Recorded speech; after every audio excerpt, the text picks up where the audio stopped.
Hola, mi nombre es Fabián Kremaskin y hoy vamos a ver un tema extremadamente interesante, le diría que es la esencia de la fisiología, fisiopatología y funcionamiento del ser humano, que es lo que hace que nosotros seamos lo que somos justamente, nuestro cerebro, nuestra conciencia. Eh, yo les comenté que estamos en una época donde se ha puesto de moda la inteligencia artificial, donde la inteligencia artificial lo único que trata de hacer es emular el funcionamiento de las neuronas y del cerebro para aprender y tener experiencia, o sea, tener conciencia. Así que me parece que este tema es fundamental, no solo como estudiantes de medicina, sino como médicos y también como seres humanos. Y por supuesto, después de ver la conciencia, vamos a ver las alteraciones de conciencia no traumática, a diferencia de lo que vimos en el otro teórico. Vamos a ver lo que es la conciencia normal, las alteraciones no traumáticas, que son muy extensas, y esto se va a complementar con la clase del doctor Sergio Zaraco, fármacos y drogas, muy importante, y no menos importante lo de la doctora Silvia Riva con las alteraciones de conciencia psiquiátrica. Una aclaración. Primero, los mecanismos fisiopatológicos de las alteraciones de conciencia son muy similares, en gran parte parecida a lo que vimos en la clase de trauma, y lo toxometabólico, lo de fármacos, drogas o psiquiátricos van a tener, repito, mecanismos muy parecidos. Así que voy a hacer mucho hincapié en la conciencia normal para que la entiendan y recalcar mucho los mecanismos fisiopatológicos en común. Después les voy a dar un listado. El listado van a ver que es enorme de causas. No se preocupen por aprender las causas en sí, sino, insisto, los mecanismos fisiopatológicos comunes, diferenciarlo con las causas estructurales, supra e infratentoriales y las causas psiquiátricas. Por eso todas estas tres aspectos son un mismo combo, lo que les doy yo, lo que les da el doctor Saraki y la doctora Riva. Con los aspectos psiquiátricos voy a aclarar que pueden encontrar algunas diferencias en terminología, no se preocupen, no es que hay un cerebro para los psiquiatras y otro para los neurólogos, neurocirujanos, pero el uso y las costumbres de una y otra disciplina hace que ciertos términos puedan ser diferentes o inclusive tal vez un poquito contradictorios. No se preocupen, eso pasa en todos lados, pero ante la más mínima duda me preguntan a mí o a la doctora arriba para aclarar esas sutilezas desde el uso y la costumbre de términos en las alteraciones de conciencia neurológicas y psiquiátricas. Vamos a empezar con un caso clínico que nos va a permitir razonar estos casos y diferenciarlos de lo traumático. Algo muy típico, están en una guardia, en una ambulancia y son llamados por un código rojo, o sea, de extrema urgencia, por algo muy frecuente que es pérdida de conciencia no recuperada. Significa que la persona tuvo una alteración de conciencia y al momento del llamado no lo ha recuperado. Y les dicen, mientras ustedes están subiendo a la ambulancia, que es un paciente femenino de 27 años, que ya ha tenido otros episodios sin un diagnóstico, pero siempre ha sido catalogada en forma informal como RBA. RBA, les aclaro, es un término no médico, les diría que incluso hasta despectivo, que significa reacción vivencial anormal, que es para determinar una persona que tiene una alteración entre comillas anormal, mal aislada como psiquiátrica, por eso no lo tienen que usar. Primero es fundamental porque no es un término médico, es un término despectivo, insisto, con muchas implicancias legales. Porque si ustedes utilizan un término no médico, que el uso y la costumbre se sabe que es despectivo, pueden dar muchísimos inconvenientes. Entonces, primero y fundamental, no es un término médico, es un término despectivo y ningún paciente tiene que ser tratado de esa manera. ¿Por qué se los digo y por qué se los pongo acá? Porque aún hoy sigue siendo de un uso relativamente habitual. Entonces no quiero que cuando se reciban de médicos digan, a mí nunca nadie me dijo que esto no se podía usar o lo uso porque lo usan los demás. Bueno, no, ya lo saben. Pausen el video, piensen en la epidemiología, piensen en el contexto, piensen que, a ver, ¿quién llamó? Porque si la mujer está con un trastorno de conciencia, ¿quién llamó? Pausen el video y piensen. Ustedes ingresan, generalmente van a ingresar con el enfermero y se encuentran que está acompañado con su novio que está sentado en un sillón estuporoso. Estuporoso para nosotros en neurología significa que el paciente está con los ojos abiertos, pero no responde, no está consciente, o sea que está con la activación de conciencia, el SARA funcionando porque tiene los ojos abiertos, pero no tiene contenido de conciencia. O sea que llamó y después se puso estuporoso. La paciente está en el sofá del living, sin movimientos involuntarios y tampoco tiene relajación de esfínteres. Cuidado con esto es una trampita. Pausen y piensen qué les quiero decir con esto. Cuidado con las crisis epilépticas porque los seres humanos, si yo voy a orinar al baño y soy epiléptico y tengo una crisis, o no soy epiléptico, pero tuve una alteración por lo que sea y tengo una crisis convulsiva, no voy a tener relajación, no me voy a orinar porque ya oriné en el baño. Entonces, mucho cuidado con eso. Ustedes se acercan, ya saben lo que es el PHTLS, o sea, toda la atención inicial en el contexto prehospitalario, no responde, pero cuando ya han asegurado y han hecho todo lo que tenían que hacer como atención inicial, se dan cuenta que está sudorosa, pero está muy sudorosa, pero no hace calor en la habitación. Una vez que el paciente está estabilizado, ¿qué hace? Pausa en el video y piense. Siempre el algoritmo diagnóstico que ya hemos hablado varias veces. Aparte de la anamnesis, el examen físico guiado por la hipótesis, la sospecha de un síndrome, de un diagnóstico sindromático, el uso racional de los métodos complementarios, que acá lo tienen que hacer. En este caso tienen que ver todo el ambiente. Ustedes tienen que sospechar y descartar problemas de monóxido de carbono, de gas. Tienen que ver si hay medicamentos, fármacos, lo que ya vieron con el doctor Zaraco, tóxicos, tóxicos legales e ilegales, alcohol, tranquilizantes menores, tranquilizantes mayores, analgésicos como los opiáceos, drogas, drogas como la marihuana, cocaína, drogas sintéticas, todo lo que vieron con el doctor Zaraco, que ustedes saben que lamentablemente es muy, muy frecuente en nuestro medio.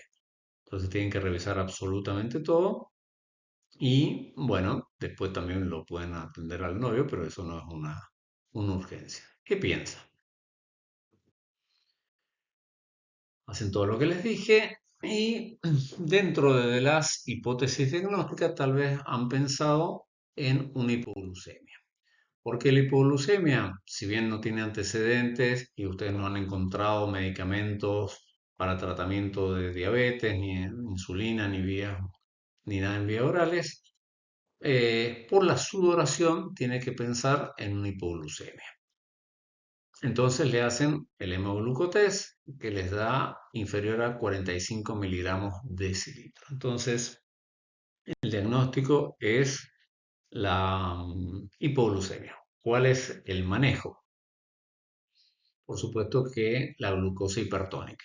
Dirán, bueno, pero no tengo el hemoglucotest y el paciente sospecho que es puede ser una hipoglucemia o una hiperglucemia y como les dijo el doctor Zaraco, si usted es un paciente con hiperglucemia, le inyectan glucosa hipertónica, prácticamente no le mueven la glucemia. En cambio, un paciente con hipoglucemia le salvan la vida. O sea que ante la duda, solución hipertónica de glucosa.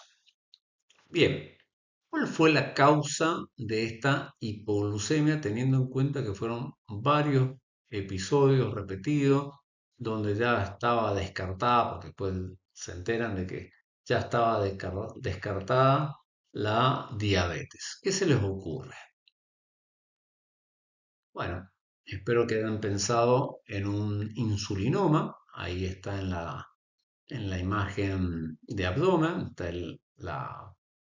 la imagen correspondiente a esa lesión pancreática. Ahí está en el hallazgo intraoperatorio del insulinoma. Ahí tienen la anatomía patológica con las células beta de los islotes de Langerhans. Entonces, fíjense cómo una situación que había sido catalogada como causa psiquiátrica, pero psiquiatra no con fundamento psiquiátrico, sino psiquiátrico por descarte y en forma despectiva, esa RBA terminó curándose absolutamente en un quirófano. Como anécdota, los insulinomas también son muy frecuentes en perros. Así que si tiene un perro que tiene crisis de hipoglucemia, llévenlo al veterinario pensando que es un insulinoma. Este caso nos invita a reflexionar lo que es la conciencia, las causas, nos invita a reflexionar conducta médica, no solo en lo estrictamente médico, sino en lo ético y en lo legal, de no categorizar pacientes si no sé lo que tiene. Y en lo legal, porque si ustedes categorizan mal a un paciente, el juicio de mala praxis se lo salva a nadie. Y más si hay un componente de despectivo. Este caso que les mostré, un caso real, fue un caso mío, que me quedó muy impactado, fue al poco tiempo que yo me recibí, era una mujer joven, que bueno, era esa, en esa época, y aún todavía no deja de catalogarse a personas como RBA, histérica, eh, loca, loco, porque acá no hay distinción de género, por supuesto. Así que es un caso muy interesante para reflexionar sobre el tema de hoy. ¿Qué es la conciencia normal? Vamos a aprender los conceptos anatomofisiológicos, puntos claves del examen neurológico, la epidemiología, las causas y las secuelas. Eh, Fíjense que Hipócrates de Cos, el famoso Hipócrates de nuestro juramento, ya decía hace muchísimos años atrás que el cerebro era el lugar donde están la alegría, el placer, la risa, el ocio, pena, dolor, abatimiento y las lamentaciones. O sea, ya hace más de 2000 años, mucho más de 2000 años, ya se sabía perfectamente que el cerebro humano era donde residía la esencia de lo que somos nosotros como personas. Y perdón, Almeón de Crotona, eh, ya decía, y fue el primer médico que dictamina que las funciones psíquicas residen en el cerebro, basándose en observaciones clínicas y pruebas experimentales, y que decía que había una unión entre el cerebro y los órganos de los sentidos. Así que es muy interesante la historia de esto. Y hoy, lo que se sabía hace más de 2000 años, literalmente lo podemos ver mediante imágenes funcionales, como en este caso son imágenes de resonancia funcional donde podemos ver el contenido y el SARA. Es extremadamente interesante todo lo que se ha avanzado en los últimos años sobre este tema que no solo fascina a los médicos, a los filósofos, sino hoy en día también a los programadores que tratan de emular la conciencia humana en los programas de inteligencia artificial. Que esto también es una invitación a la reflexión, como se los dije en el teórico de introducción. Les voy a dejar este paper muy reciente, de mediados fines de 2025, de Peter Coppola, donde hace una revisión de las condiciones suficientes para tener conciencia.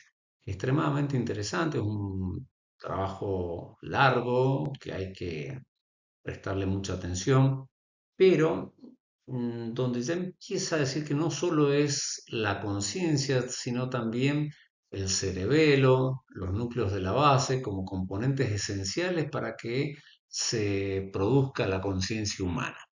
Así que este es un texto que vale la pena leer, madurar. No va a haber ninguna pregunta en el examen sobre este paper en particular, ha sido muy reciente, así que hay que ver las repercusiones que tiene. En una de esas, el año que viene, cuando dé este teórico, lo saco porque lo que dijo no era tan importante, así que hoy vale la pena leer. Conciencia, de acuerdo a la Real Academia Española, significa que tiene conciencia, que tenemos conocimiento de sí mismo y de nuestro entorno. Ustedes saben que en español hay una relativa diferencia entre lo que es conciencia, SC con conciencia. La conciencia suele ser muy utilizado en filosofía cuando ustedes necesitan hacer una distinción entre el bien y el mal. Entonces, a los fines prácticos, escriban conciencia, no se van a equivocar nunca sin la S. Simplemente conciencia con C nomás. Y ya lo dijimos, tiene dos componentes. El contenido, que es la suma de las funciones cognitivas, tanto superiores como afectivas, como lo que decía Hipócrates hace más de 2000 años, y la reactividad, la activación o arousal, que se dice en inglés, que es el despertar, los ojos abiertos. Esto es muy importante saber que no es lo mismo. Entonces, yo puedo tener un paciente reactivo, pero no sé cómo está el contenido de la conciencia. Y es muy importante porque las bases anatómicas y fisiológicas son diferentes una y otra y por supuesto también la fisiopatología. Entonces, el contenido tiene que haber una integración de los hemisferios cerebrales. Y ahí está lo del artículo de Coppola, donde no solo son los hemisferios, sino lo que postula Coppola, que eso ya se sabía algunas cosas del cerebelo y los ganglios de la base. Los que hacen investigación en ratas saben que esto es bastante importante en los roedores y se sabe también que en los humanos también. Entonces, no se pueden olvidar de los hemisferios cerebrales. En cambio, la reactivación, la activación está representada por la sustancia reticulada de mesencéfalo, y, puente y el tálamo, que es el famoso SARA, el sistema ascendente reticular activador o activador reticular ascendente, mejor dicho. Entonces tenemos corteza, como mínimo, corteza cerebrales, y el SARA en el tronco. Eso tenemos el contenido y la reactividad de conciencia. Entonces, el SARA ya han tenido el teórico sobre esto, así que no me voy a explayar. Ustedes saben que hay muchas aferencias somáticas y las aferencias que van fundamentalmente al tálamo y formando ese circuito hacia estructuras corticales y al sistema límbico. Repasen el teórico de anatomía que lo explican con más detalle. Pero acá tengo un esquema donde está el SARA y estas aferencias y eferencias. Entonces hace este circuito talámico cortical, muy importante para la activación y la reactividad de la conciencia.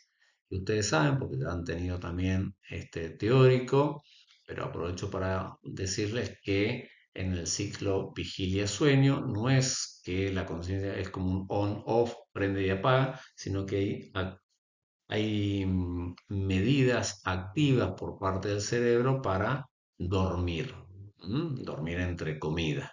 Ahí tenemos los ciclos de vigilia y sueño, donde también está involucrado este sistema. No es entonces un on-off.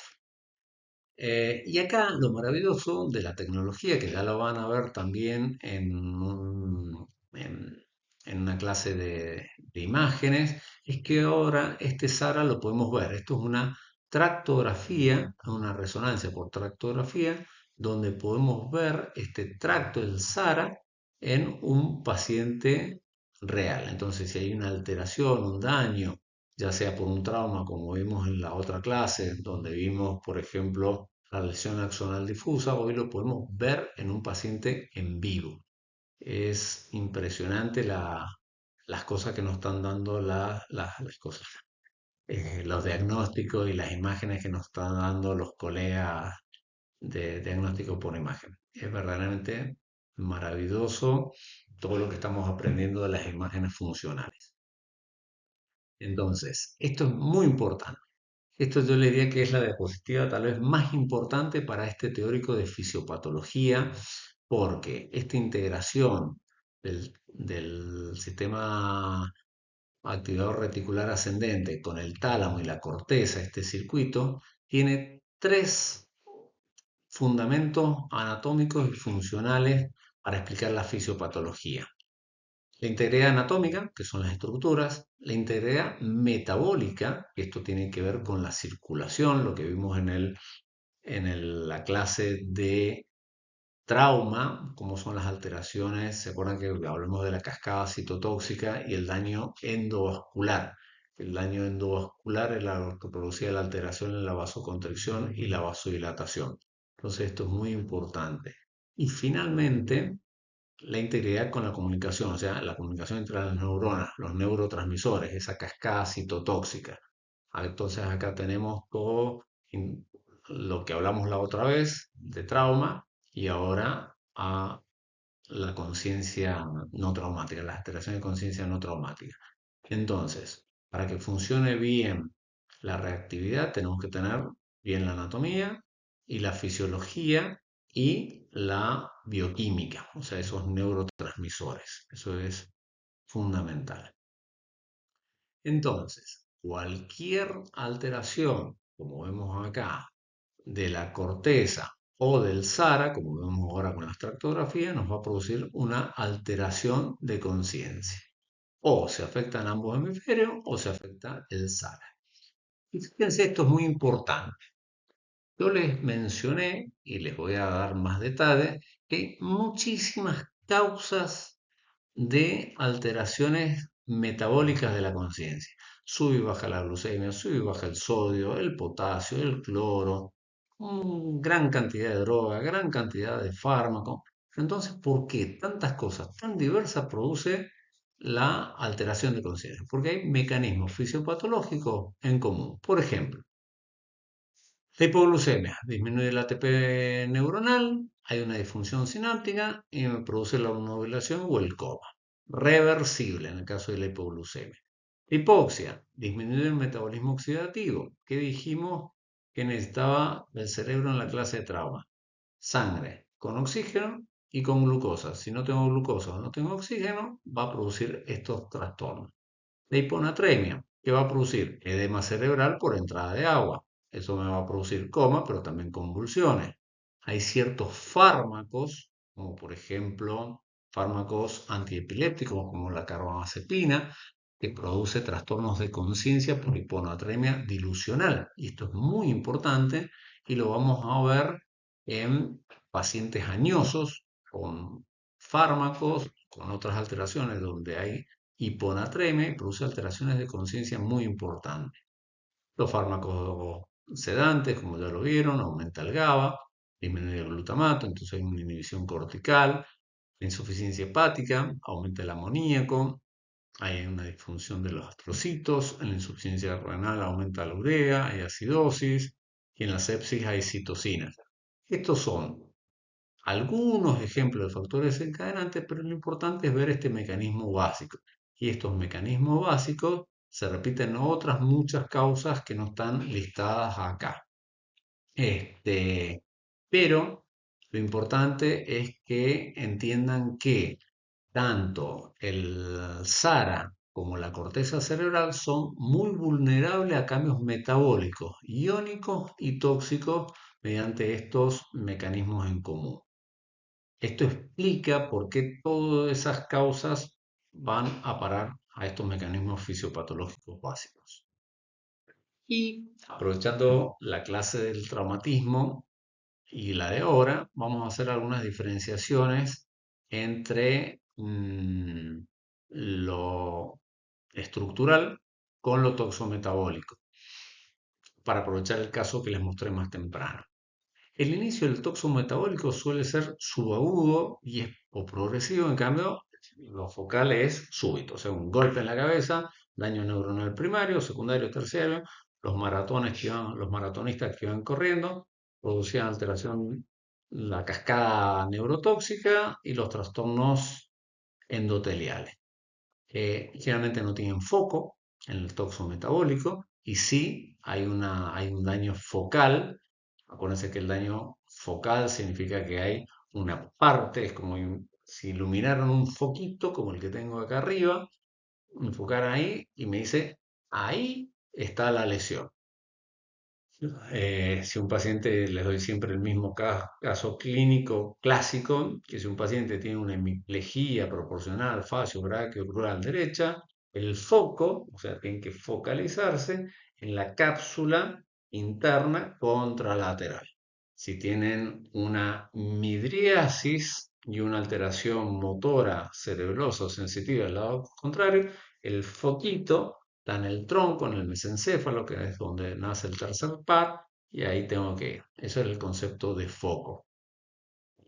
Eh, puede haber foco en puede haber una alteración, eh, de fiebre, sepsis en, en la, en uno o en otro, puede tener fiebre, etcétera, etcétera. Entonces, ¿cómo sigue el algoritmo diagnóstico?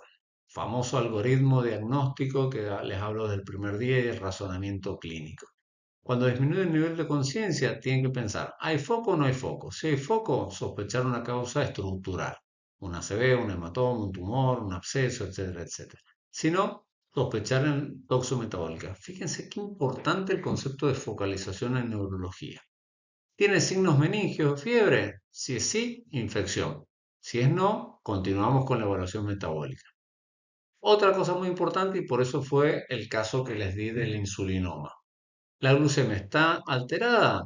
Si está hipoglucémica, le administro glucosa. Si hay hiperglucemia, evitar cetoacidosis o estado hiperosmolar, otro de los mecanismos fisiopatológicos clave. ¿Están los electrolitos alterados?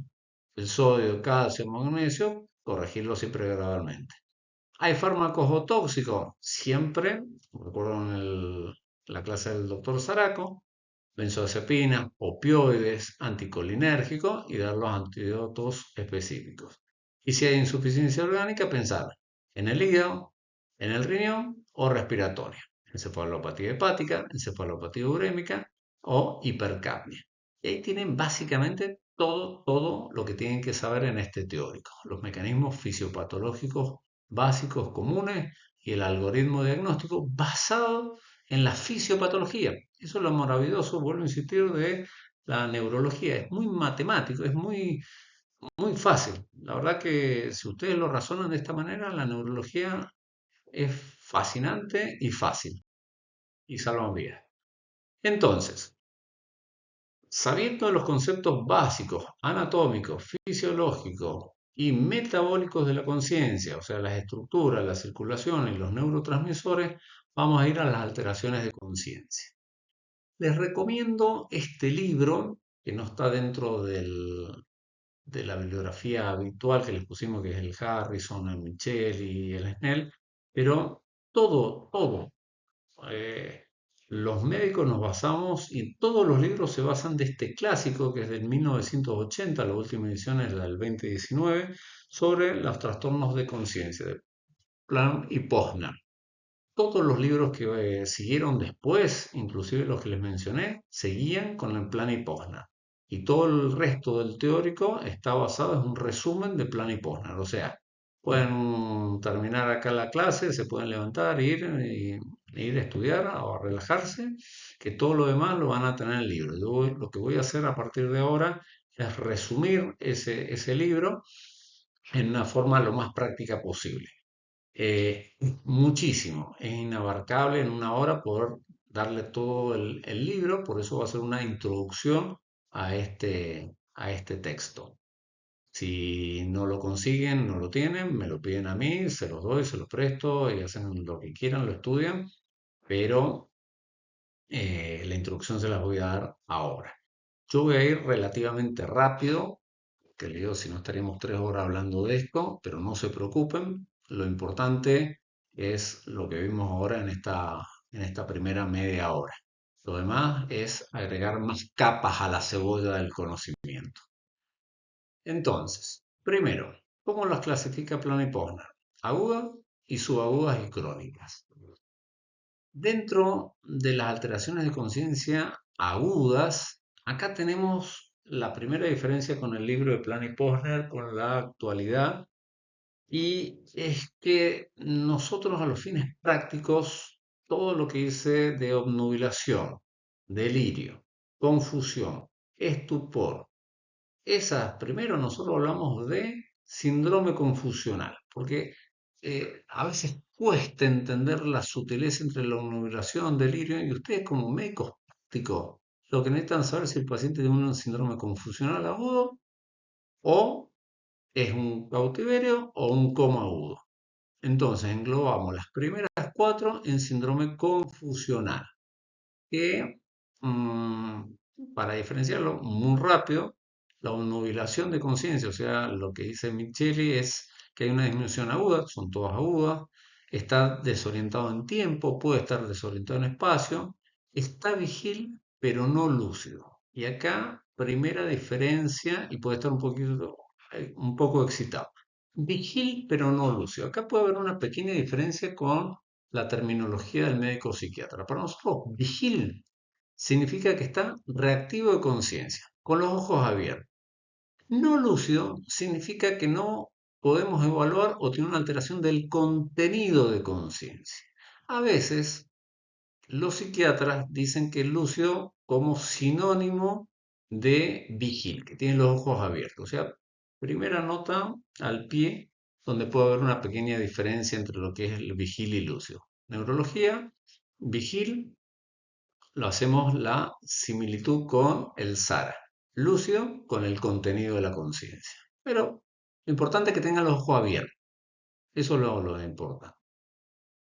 En cambio, en el delirio, acá ya hay un desconocimiento del mundo exterior, hay una percepción errónea de los estímulos sensoriales, por el delirium tremens, el elefantito que es una cerveza belga, y predominan las ilusiones y las alucinaciones. Todo esto se lo van a explicar mejor en psiquiatría.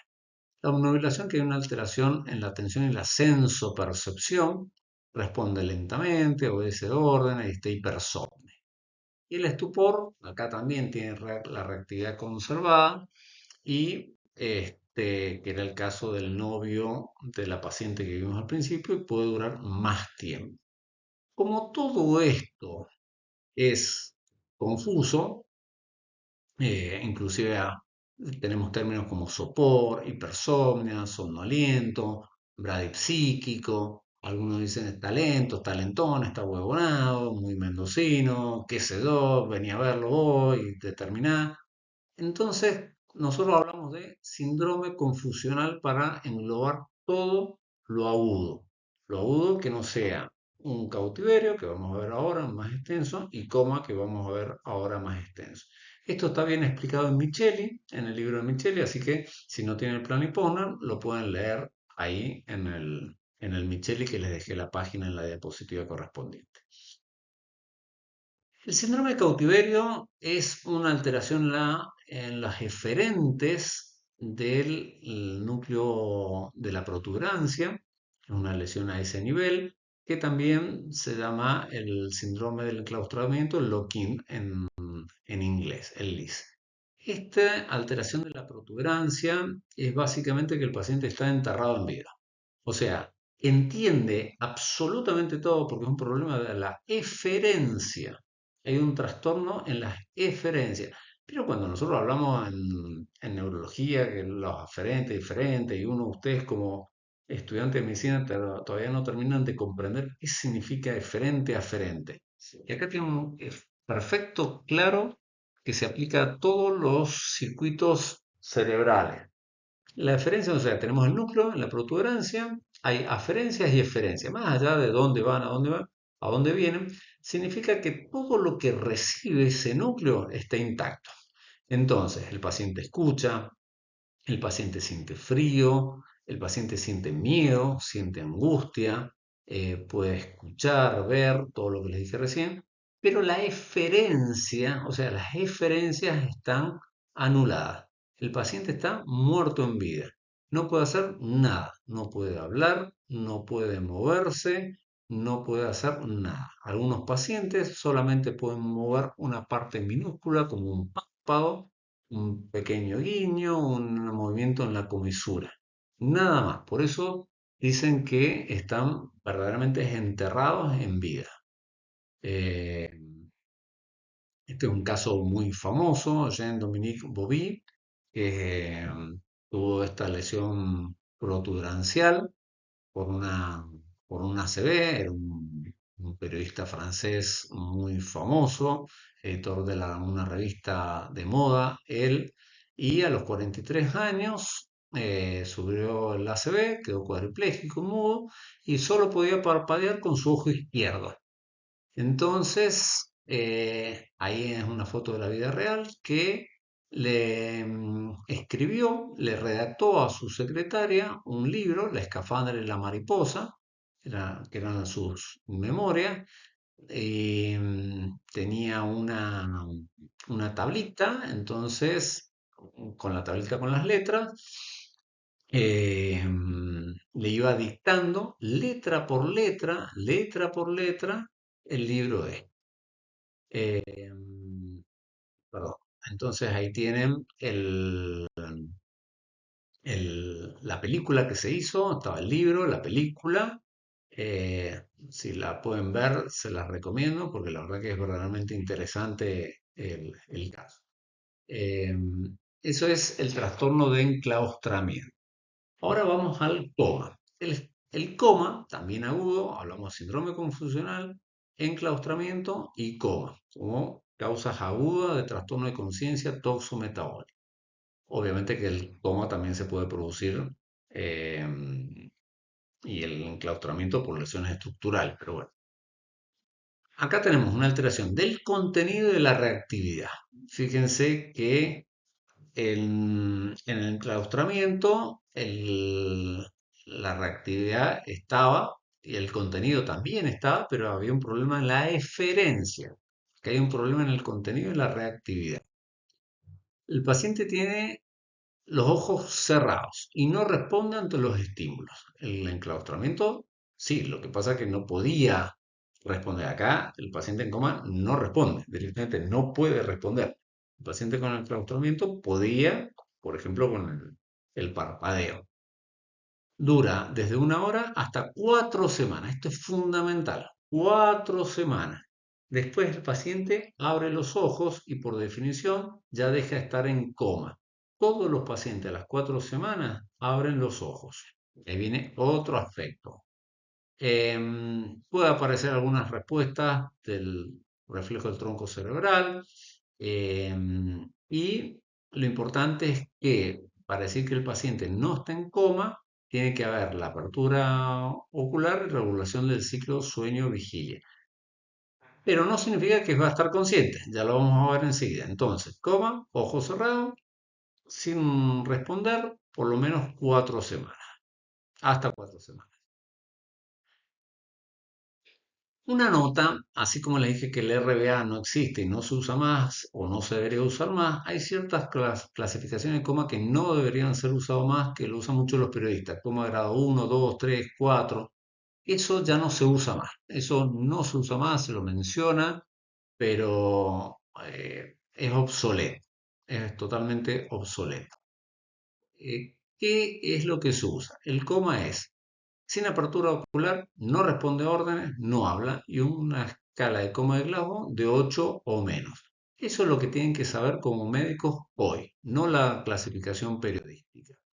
¿Y cómo evoluciona? Yo les dije que el coma es hasta 4 semanas y después va a pasar o a un estado vegetativo o a un estado de conciencia mínima o un deterioro cognitivo grave de por vida. O por supuesto puede recuperarse ad íntegro. Pero esa es la evolución del coma. El coma, por eso dijimos que es agudo. El coma es un trastorno agudo. Eso que dice, se despertó del coma después de 8 años. No, no se despertó del coma después de 8 años. Se habrá despertado del estado vegetativo o del estado de mínima conciencia. Pero nunca, nunca se va a despertar de un coma después de 8 años. Siempre es agudo. Entonces, acá tenemos, por ejemplo, en el caso de una lesión traumática, por dar un ejemplo de la clase anterior, va a estar en coma, se va a recuperar, puede entrar en estado vegetativo, de ese estado vegetativo puede pasar a un estado de conciencia mínima y de ese estado de conciencia mínima se puede recuperar, esto es lo que pasa después de 8, 10, 12, 20 años, o permanecer en un estado de mínima conciencia permanentemente, como probablemente sea lo que le pasó y le está pasando a Michael Schumacher, el piloto de Fórmula 1. O en vez de permanecer en un estado de mínima conciencia, que es un grado un poco mejor que el estado vegetativo permanente. Del coma puede pasar un lock-in o muerte encefálica, que ya lo vamos a ver. Entonces se puede ir, los dos extremos son una recuperación completa o puede ser en la recuperación completa o la muerte cerebral. Estado vegetativo, lock-in, vegetativo, estado de mínima conciencia, que se recupera también, o permanece, como creemos que es lo que está pasando con su imagen, o permanecer en estado vegetativo. Entonces tenemos otra escala de Glasgow, que no es la escala de coma de Glasgow, sino la escala de recuperación de Glasgow, de outcome. Entonces tenemos una buena recuperación, una alteración moderada, una alteración severa, estado vegetativo o muerte. Esas son las evoluciones del coma. Acá tienen cómo es la escala de coma de escala de resultado de Glasgow extendida, con los 8 estadios. Bien, ahora vamos a las alteraciones de conciencia subaguda o crónicas, como la demencia, hipersomnia, bulia, mutismo cinético. Eso habitualmente lo vamos a ver en otro lado. Acá nos vamos a concentrar en el estado vegetativo persistente, el estado de conciencia mínima y la muerte encefálica. Estado vegetativo persistente, estado de vigilia sin recuperación, sin respuesta, o sea que está con los ojos abiertos, o sea que el SARA está indemne, pero no hay respuesta a nada de lo que lo rodea. Acuérdense que conciencia era tener conciencia con sí mismo y con lo que nos rodea. Por eso esto es una alteración clara de la conciencia aguda. Puede aparecer alguna respuesta motora refleja, sin intencionalidad. Esto es muy importante, sin intencionalidad. No puede haber intencionalidad desde el punto de vista fisiopatológico. Ustedes han visto que muchas veces dice, le toqué la mano y me apretó. Eso no necesariamente es intencionalidad. Intencionalidad significa levante la mano derecha y muéstrame dos dedos. Que llore, que tenga puede ser un reflejo, acuérdense que son reflejos de liberación frontal también. El grasping, el holding, que son normales en el bebé, pero patológicos en el adulto y en el anciano. El mecanismo fisiopatológico son reflejos de liberación frontal. Entonces tiene que ser siempre con una intencionalidad. Y como ya dijimos, puede ser parcial o totalmente reversible o convertirse en un estado vegetativo persistente después de un mes. Ese es el estado vegetativo persistente. Ya no se usa más el estado apático, coma vigil, coma alfa, muerte neocortical, inconsciencia permanente, esos términos no se utilizan. Este es otro caso muy famoso que les sugiero que lo estudien, que lo lean, que es el de Karen Ann Quinlan y el de Teresa Schiavo, pero sobre todo el de Karen Ann Quinlan. En el año 75, una chica, una estudiante eh, norteamericana que tuvo una intoxicación con barbitúricos y esta paciente, por este problema, estamos hablando de la década del 70, entra en coma. Entonces entra en coma y la colocan en un respirador artificial. Y ahí se arma un gran debate, empieza, ella sigue con el estado vegetativo persistente. Hoy le llamamos estado vegetativo persistente. En esa época no se sabía esto que les voy a explicar ahora, o que ya les he explicado hasta ahora en estos primeros 45 minutos. Y se hace un debate ético que hay que desenchufarla. Y bueno, determinan, para hacer una larga historia, muy larga, corta, determinan que hay que desenchufarla. Entonces la desenchufan del respirador y, oh sorpresa, ¿qué pasa? Canelan Quinlan respira por sí mismo. Y ahí empiezan a conocerse estos nuevos estados de salida del coma. O sea, ¿qué les quiero decir? Que estos nuevos estados de conciencia se empiezan a investigar muy recientemente, gracias a la tecnología. ¿Qué hubiéramos pensado antes? Que si yo la desconectaba se iba a morir, no iba a respirar. Y ahí es cuando empieza a aprenderse mejor el concepto del SARA, el concepto del contenido de conciencia, la reactividad, hasta que al final, bueno, eh, fallece, fallece por un paro respiratorio posteriormente.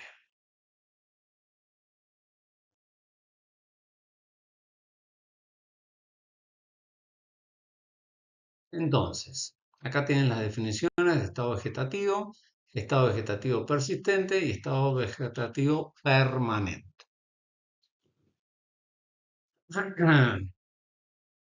El estado vegetativo persistente son 4 semanas y el permanente son 3 meses en las causas hipóxico-isquémica o 12 meses después de una lesión cerebral traumática.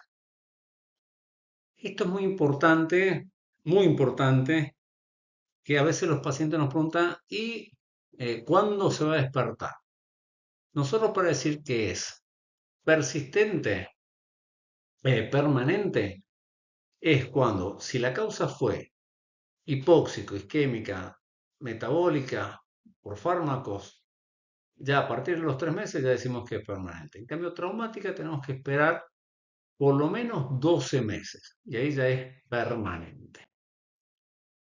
Y los estados de mínima respuesta o mínima conciencia es un estado de alteración grave de la conciencia donde hay una evidencia clara y replicable de respuesta ante un estímulo. El paciente incapaz de comunicarse, tiene capacidad de responder un sí o no de forma consistente. Fíjense que es un estado más alto, o sea, acá puede responder. El paciente puede presentar episodios de risa, llanto coherente. Esto es importante. Antes no había una relación, o sea, me apretaba el dedo, le puse música y lloraba, pero tal vez lloraba sin la música. Acá ya hay una respuesta coherente con el estímulo. Y, por supuesto, cuando sale de este estado de mínima respuesta o mínima conciencia, el paciente recupera todo. Esto es más factible, que es la explicación fisiopatológica de esos pacientes que leemos que estuvo 20 años en coma y se despertó. No estaba en coma, sino que estaba en un estado de mínima respuesta o mínima conciencia. Bien, y acá tenemos este cuadro, son de los criterios diagnósticos de la Academia Americana de Neurología, donde tenemos la diferencia entre el coma, el estado vegetativo y el estado de mínima conciencia. El coma es agudo y lo otro es crónico, y son distintos niveles de profundidad de alteración de conciencia. Y acá podemos ver con las imágenes funcionales, hoy podemos hacer esto mismo lo podemos ver en imágenes funcionales. O sea que al paciente le pedimos una resonancia y lo vemos. Eh, este es otro caso muy conocido de Scott Gottlieb, un físico de 26 años que sufre un accidente automovilístico y queda en estado vegetativo. No podía abrir los ojos y nada, y bueno, respondía a estímulos dolorosos. Y después de 12 años, y en contra de todos los pronósticos, de los que no conocen fisiopatología, pero ustedes sí conocen fisiopatología, permitió saber lo siguiente. Esto es muy interesante. Venimos de un estado de coma, pasamos a vegetativo, vegetativo a estado de mínima conciencia. Imagínense que esta persona, como muchas otras, estaban en un hospital de rehabilitación, pero no se podía comunicar. Entonces se desarrolló una tecnología donde él podía comunicarse a través de un resonador magnético funcional. ¿Qué significa esto? Se diseñó un estudio donde a un paciente que no se podía comunicar. Vuelvo a insistir, piensen ese escenario que le dije recién, están todos en una rehabilitación, ustedes no se pueden comunicar, pero a alguien se le ocurrió decir, bueno, a ver, si la resonancia funcional me muestra la conciencia, ¿por qué yo no puedo utilizar esa resonancia funcional para introducirme en el contenido de la conciencia de esa persona? Entonces los llevaba a un resonador funcional, les decían, como si el paciente estuviera totalmente consciente, que piense en que usted está jugando al tenis para decir que sí y piense que está recorriendo su casa para responder que no.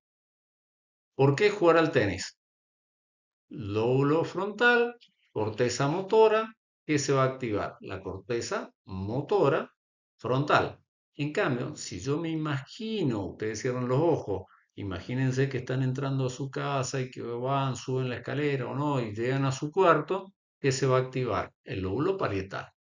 Entonces, ese experimento tan sencillo y tan elegante determinó que el 17% de los pacientes que uno pensaba que no nos podíamos comunicar, los pacientes tenían un contenido de conciencia perfectamente sano. 17% de los pacientes que creemos que están en estado vegetativo persistente, no están en estado vegetativo persistente, sino que hay un problema en la comunicación.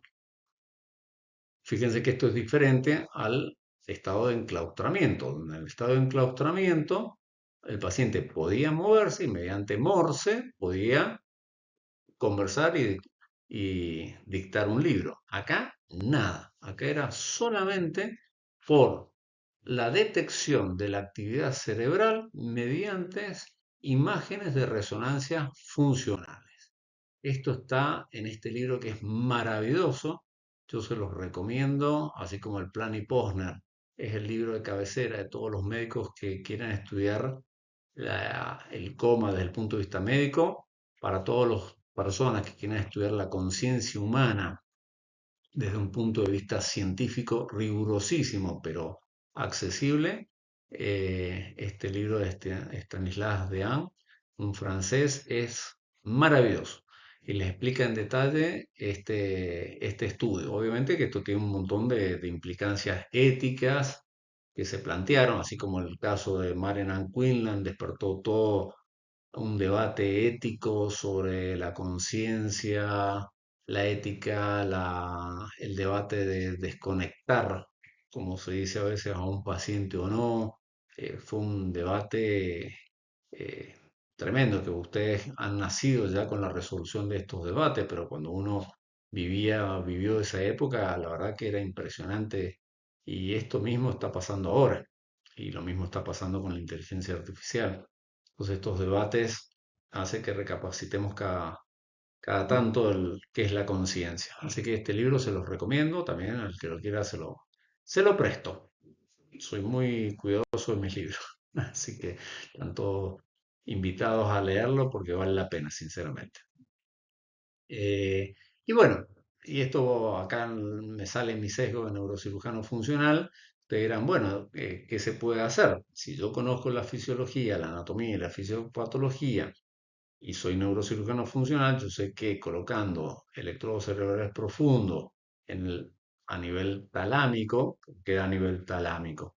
Nosotros teníamos el SARA anatómicamente producía esas eferencias hacia el tálamo a la corteza. Como yo, es muy difícil poner un electrodo cerebral profundo en el SARA, lo pongo en el tálamo con la esperanza de mejorar esa activación del SARA. Entonces, fíjense cómo vamos.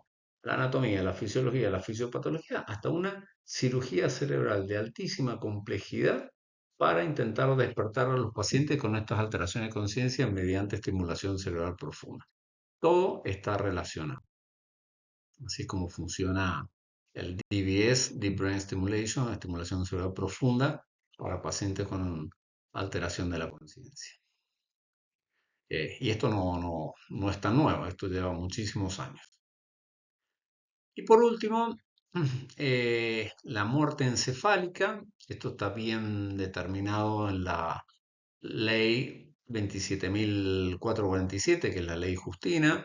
Yo los invito a que lean esta ley, que se interioricen con esta ley, porque tiene todos los fundamentos neurológicos que determinan la muerte cerebral y su relación con el trasplante de órganos, tejidos y células. Así que eh, yo creo que como médicos ustedes tienen la obligación de leerla alguna vez, más allá de que están estudiando fisiopatología.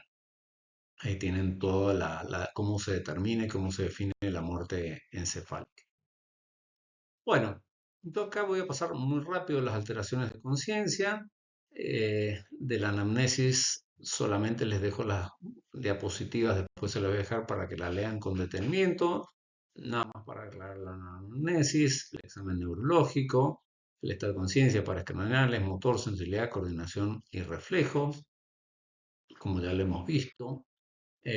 Acá tienen con más detalle, siempre comprando los instrumentales, eh, distinguir el estado mental mínimo de Folstein para los pacientes en consultorio, ABDI, que lo vimos en trauma, en la primera fase, la escala de coma de Glasgow en la fase post-resucitación, así es como se evalúa. Este es el Minimelta de Folstein. A veces ya viene impreso y esto nos sirve para si el paciente tiene menos de 26, puede tener una demencia, que es una alteración de conciencia crónica. Nosotros acuérdense que estamos viendo agudos y subagudos. Eh, Estos son Janet y Tisdale, dos neurocirujanos de la Universidad de Glasgow. Inventaron la escala de coma de Glasgow para que el personal de enfermería tenga una forma objetiva de determinar la alteración de conciencia como si fuera un signo vital más, como la temperatura, la presión, etc. Esto se realizó hace poquito, para los 40 años, y básicamente lo que ustedes saben es lo que está en todos lados. Esto fue, la descripción original fue en 1974 en la revista Lancet. Fue verdaderamente una revolución en la semiología de los trastornos de conciencia y más de 40 años después, 50 años después ya pasó más de 50 años, sigue totalmente vigente. Hay una para niños también, que no hace falta que la sepan ahora, pero tienen que saber que existe. Y acá viene lo del plan y Posner que yo le comenté. Toda la evaluación de los trastornos de conciencia, perdón, de coma, tiene distintos niveles anatómicos y fisiológicos que se tienen que estudiar. Vuelvo a repetir, esto es material de consulta, así que yo voy a pasar muy rápido las próximas diapositivas, les va a quedar a ustedes para que tengan el concepto. Van al libro y nada más. Entonces les dije que era una introducción a ese libro. Pero quiero remarcar que tienen que estudiar el patrón respiratorio y cada uno de estas respiraciones le va a marcar un nivel, un foco a nivel del tronco de dónde está la lesión. Eso es lo que tienen que saber. Entonces, ahí tienen. Esto es sacado del libro de Plan y Posner. Fíjense lo que hacen y es lo único que me interesa que sepan ahora. Cada nivel, cada corte anatómico se representa con un tipo de respiración. O sea que si ustedes saben la respiración del paciente, saben el nivel anatómico donde está la lesión. Eso es lo que tienen que saber. Y después estudiar y aprenderlo. Pero el concepto es el mismo. Acá tienen un esquema más moderno, pero fíjense que este nivel supratentorial y estos otros niveles a nivel del tronco. Entonces acá tienen la lesión, la lesión, las lesiones, y esto se corresponde semiológicamente con este tipo de respiración. Lo mismo pasa con los pares craneales. Vean esto como focalizaciones. Cómo encontrar semiológicamente la lesión cerebral. Acá tienen con los pares craneales, con distintas maniobras, los movimientos oculares, tiene que revisar al paciente con los ojos fijos, si hay una mirada conjugada o se está moviendo. espontáneamente. Acá de vuelta tienen los cortes anatómicos, su correlación con la clínica. Anatomía, semiología. De la semiología a la anatomía, y siempre pensando en los distintos grados de profundidad de la lesión. Tamaño y la simetría de la pupila igual. Acá tienen para consulta posterior un resumen de toda la interpretación de dónde está la lesión y la fisiopatología que nos indica la pupila. Acá tienen otros esquemas que lo van a ver tranquilo. De vuelta, siempre el concepto es el mismo. El reflejo fotomotor, fíjense, parte de la semetécnica que aprendieron en tercer año, pero lo importante es la eferencia y el nivel anatómico. Con todas las próximas diapositivas es lo mismo. Ahí es como se hace, fíjense en terapia, reflejo cilioespinal o el pupilo cutáneo, es lo mismo, dónde está, reflejo corneal, la protuberancia, los óculos cefálicos, es lo mismo. Esto es para que lo estudien con más tranquilidad. La respuesta oculocefálica, cómo responde al calor. Acá en este caso, perdón, no al calor, sino al movimiento, por eso la oculocefálica. Acá sí, las respuestas oculovestibulares calóricas. Primero tienen que hacer una otoscopía para descartar que no haya una perforación del tímpano, porque no le van a poner agua caliente adentro con el tímpano roto, porque eso va a parar adentro, al cerebro. Así que, de vuelta, si no tienen otoscopio, no pueden hacer esto y pueden llegar a matar a una persona. Entonces, en coma con las vías intactas, la desviación tónica del ojo hacia el frío. Va hacia el frío y se aleja del calor. Fíjense. Y hay que ver si es conjugada o no conjugada. Estos son los óculos vestibulares calóricos. De vuelta, ahí lo tienen.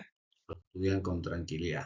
Este cuadro, yo lo que les recomiendo es copiar, dibujar, escribir, escribir, escribir y hacer los distintos esquemas. Ya me imagino que para esta altura ya se han ido del video, pero los entiendo. Por eso le dije que esto es un material de consulta. Reflejo nauseoso a nivel del bulbo. Esto lo vimos con un paciente, con unos estudiantes de neurología en la rotación este año, exactamente. Ahí es como se hace la semiotecnia para unirlo de relación médico-paciente 3. Reflejo tusígeno también en el bulbo con sus aferentes y sus eferentes que lo estudiaron en primer año. Ahí es como se hace el tusígeno.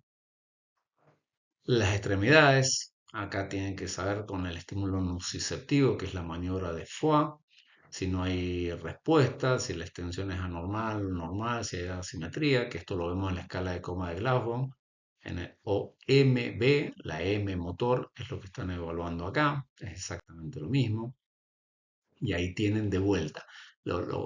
Para mí lo que es apasionante, lo que es maravilloso, cómo ustedes evaluando al paciente se meten adentro de ese encéfalo y saben exactamente dónde está el nivel de la lesión anatómica. No hace falta una resonancia, hace falta saber semiología y saber aplicar.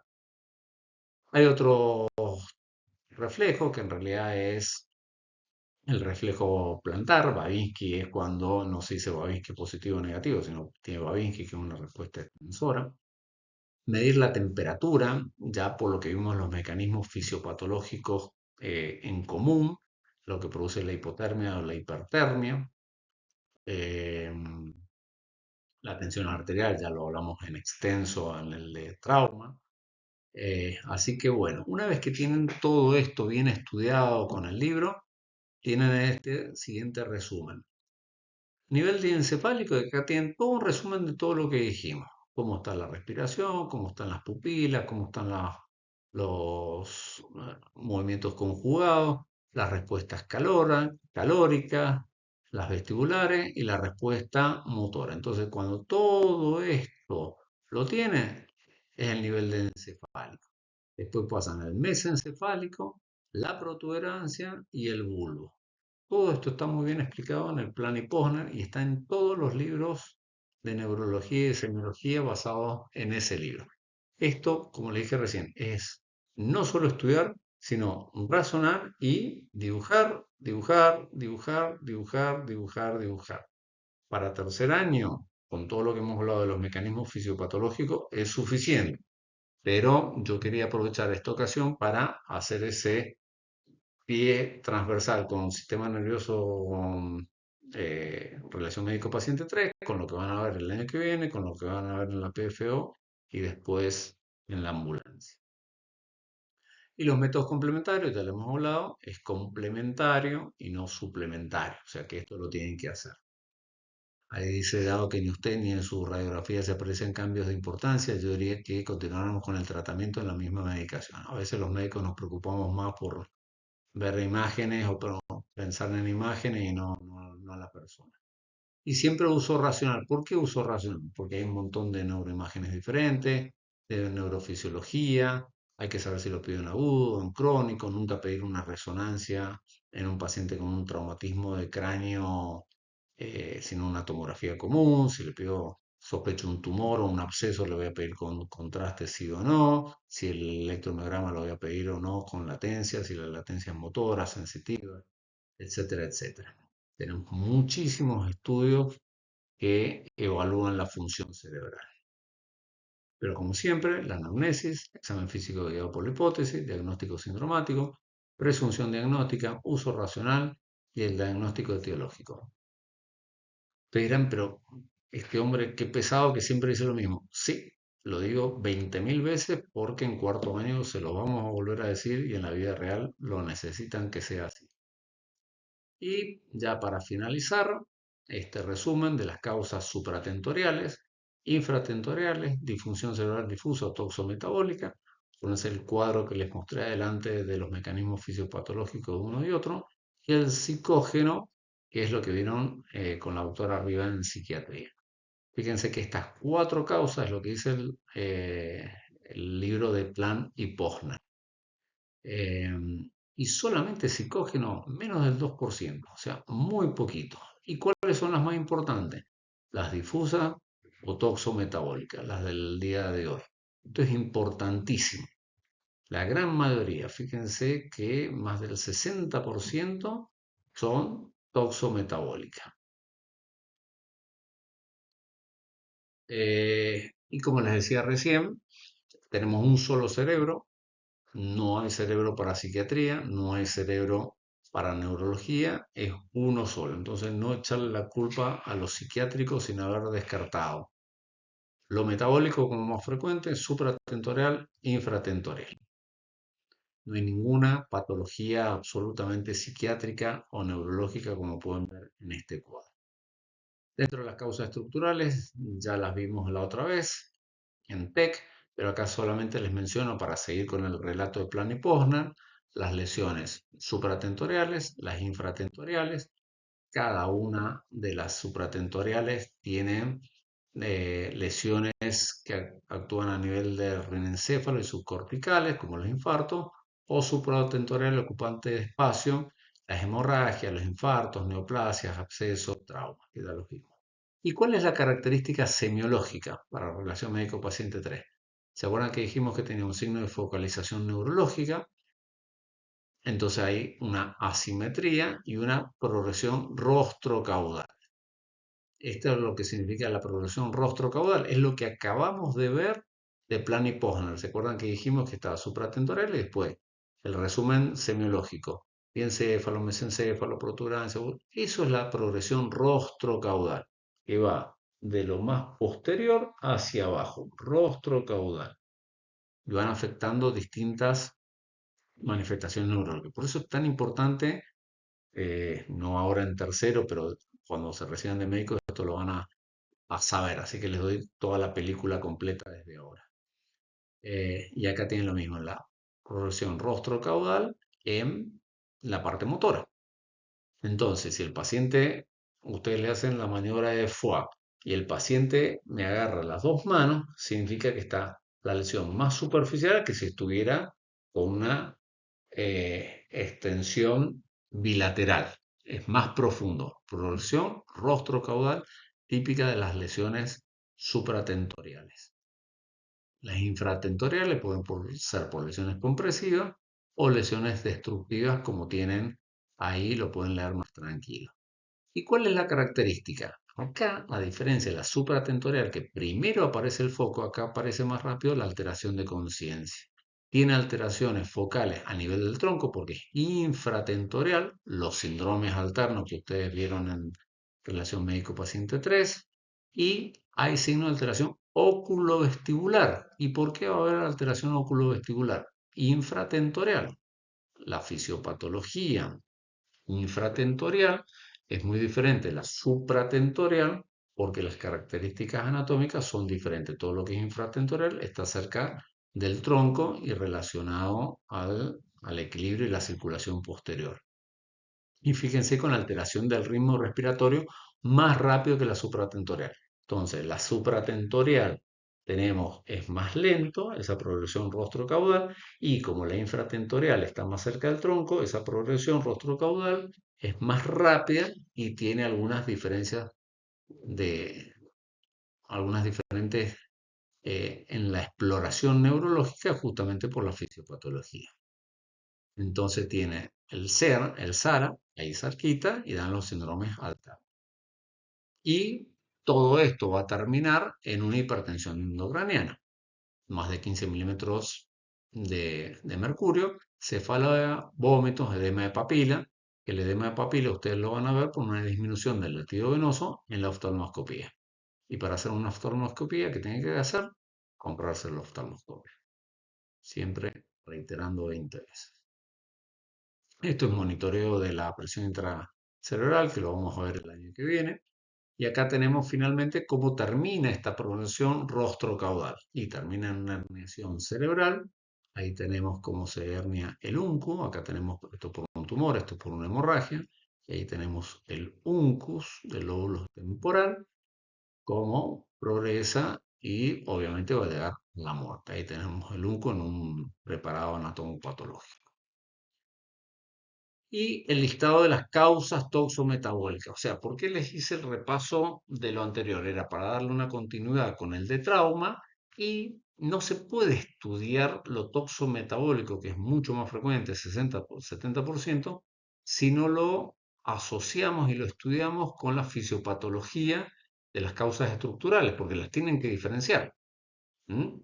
De hecho, ya vimos en el trauma que si yo me golpeo, se produce la cascada citotóxica, la alteración endotelial, y aparte el paciente puede tener hipoglucemia y puede tener otras cosas. Entonces a veces pueden mezclarse. No se asusten con esta diapositiva. Les dije esto, préstenle mucha atención a la primera parte, los primeros 45 minutos de esta charla, que esa es la conciencia normal, y ahora vean todas estas causas gigantes que hay de causas toxometabólicas, todo lo que se les ocurra. Hagamos la comparación con lo anterior. Acá, las toxometabólicas, generalmente la alteración de conciencia precede a los signos motores, cuando en la supra e infratentorial teníamos la focalización y después el trastorno de conciencia. Acá al revés. Los trastornos motores, en vez de ser focos asimétricos, son una alteración difusa, no hablamos de focos. Si es simétrico, no hablamos de foco. Las reacciones pupilares están conservadas. Esto es muy importante, y esto el doctor Saraco en su teórico se lo va a decir infinidad de veces. Cuando ustedes tienen una alteración de conciencia con la pupila conservada, es toxometabólico. Por eso les tenía que explicar lo del plan Lipovner de la pupila y todo lo que vimos recién en semiología. Asterexis, miclonus, temblor y convulsiones. Y las alteraciones del equilibrio ácido-base.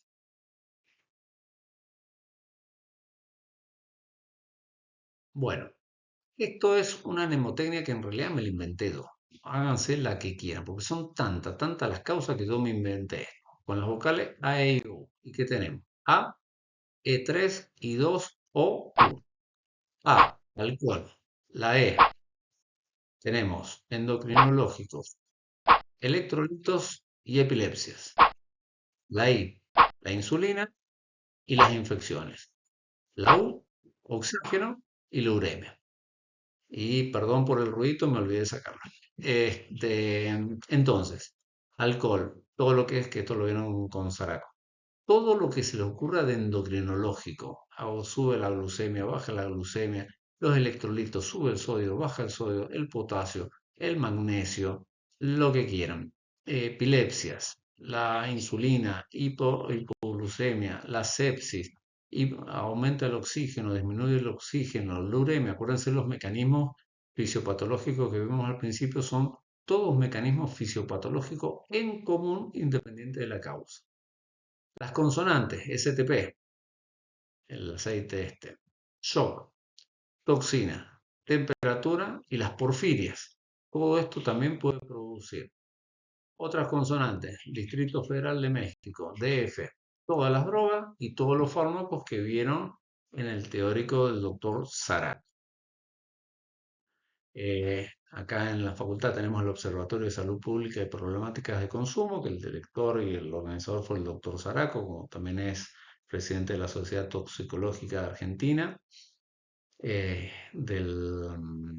también de la provincia de Mendoza, y aparte es uno de los directores técnicos de la edición en español de la 21ª edición del libro Harrison, que ustedes tienen que leer. Así que estudiar. Así que imagínense la importancia de ese teórico, que es del mismo corrector del Harrison en español. Y acá tienen todos los fármacos que él mencionó: ansiolítico, antidepresivo, antimaníaco, etcétera, etcétera. Yo acá me voy a permitir decirles una sola cosa, antes de terminar, ya estamos finalizando. Mucho cuidado con el uso racional de psicofármacos. Tenemos en Argentina, y esto se lo va a decir el doctor Saraco, una muy mala costumbre, una sobreindicación de psicofármacos. Tenemos la idea de que los psicofármacos no son adictivos cuando sí lo son, cuando son inocuos, cuando son bastante peligrosos, los efectos secundarios. A veces nos olvidamos de cómo funcionan los psicofármacos, la acción sobre el GABA. Resulta muy, muy preocupante, y esto se lo digo como médico que se dedica a la neurocirugía funcional, con pacientes con dolor, por ejemplo, muy mal medicados porque el médico se olvidó lo que es un dolor nociceptivo, neuropático, nociplástico. Cada uno tiene fármacos diferentes y a veces usan psicofármacos para todo. Usamos antineuríticos para dolores eh, inflamatorios, cuando el mecanismo de acción es totalmente diferente, un abuso de opiáceos muy importante, el problema que vemos todos los días, trastornos de insomnio, y se le dan benzodiazepina durante años cuando el efecto hipnótico de las benzodiazepinas es muy breve. A veces no se conoce la farmacocinética y la farmacodinámica de las benzodiazepinas. Entonces damos benzodiazepinas de tiempo prolongado, y a veces los pacientes están drogados durante horas y horas. Esto produce alteraciones del equilibrio, alteraciones de la memoria. En los ancianos esto representa caídas que puede producir fracturas de cadera o de columna cervical, como hemos visto. Así que eh, es muy importante, ahora que están en tercer año y están estudiando fisiopatología y farmacología, estudiar conscientemente los psicofármacos. Es un motivo de iatrogenia médica muy, muy importante. La crisis de los opiáceos está cobrando miles de muertes en Estados Unidos, y en Argentina vamos por el mismo camino y hay que evitarlo. Y ustedes son la nueva generación de médicos que tienen que revertir el mal uso de psicofármacos. Ante la duda, deriven. Derivan al neurólogo especialista en trastornos de sueño, deriven al psiquiatra, pero no mediquen con psicofármacos si no están absolutamente convencidos que saben cómo se utilizan, por qué y cómo actúan. Esto es muy importante porque después tenemos pacientes ancianos que toman 5 o 6 psicofármacos, el paciente no sabe por qué se los dieron, y el médico tampoco. Así que esto es muy importante. Y para finalizar, voy a reiterar lo que dije en lo de las RBA. Mucho cuidado con esto. Yo le dijo a la doctora Silvia Riva, que es una psiquiatra muy prestigiosa en nuestro medio y es docente del área de psiquiatría. La van a ver en quinto año también, que les va a explicar todo esto. Aprovechen esas dos clases, la del doctor Zaraco y la de la doctora Riva, para sacarse todas estas dudas. Eh, por mi parte, nada más, 1 hora 20. Yo les dije que era un teórico muy largo. Vimos lo más importante para mí de esto, que son los mecanismos fisiológicos de la conciencia, los mecanismos fisiopatológicos en común que tienen los trastornos de conciencia toxometabólicos, y después hicimos un repaso muy importante, largo, de la semiología. Fue a propósito, ustedes dirán, bueno, pero esto es fisiopatología, pero insisto que la idea es integrar los conocimientos de fisiopatología con los de relación médico-paciente 3 y hacia arriba con los de cuarto año. Por eso les quise hacer esta introducción a los trastornos de conciencia, haciendo mucho hincapié en la semiología, pero para que entiendan lo que les dije, que la semiología no es otra cosa que ver con nuestros ojos y con nuestras manos lo que está pasando fisiopatológicamente en el encéfalo y de nuestros pacientes. Eso es la intención. Y finalmente, bueno, fue un punteo de las causas, pero las causas para que les sirva de ayuda a memoria. Lo importante son los mecanismos fisiopatológicos. Así que bueno, muchísimas gracias por la atención y como siempre ahí tienen las formas de contactarme para sacarse cualquier duda. Muchísimas gracias y a total disposición de ustedes.